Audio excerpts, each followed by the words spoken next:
বেফাকুল Madarisil Arabia বাংলাদেশের ৪৮তম কেন্দ্রীয় পরীক্ষার ফলাফল ইতোমধ্যে প্রকাশ করা হয়েছে।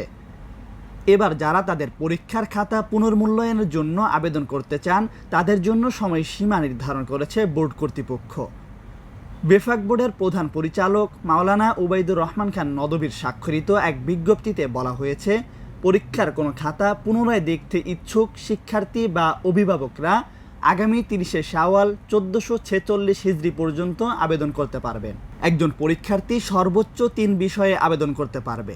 প্রত্যেক বিষয়ের জন্য মারহালার ফি এর সমপরিমাণ টাকা বেফাকের প্রধান কার্যালয়ে জমা দিতে হবে। কুরিয়ার সার্ভিস যোগে আবেদনপত্র প্রেরণ করলে পরিমাণ মতো টাকা ব্যাংকে পে অর্ডার করে পে অর্ডারের মূল কপি ও আবেদনপত্র একত্রে সুন্দরবন কুরিয়ার সার্ভিসে বেফাকের ঠিকানায় হোম ডেলিভারি দিয়ে প্রেরণ করতে হবে। নির্ধারিত সময়ের মধ্যে আবেদন না করলে আর কোনো আবেদন গ্রহণযোগ্য হবে না বলেও বিজ্ঞপ্তিতে উল্লেখ করা হয়।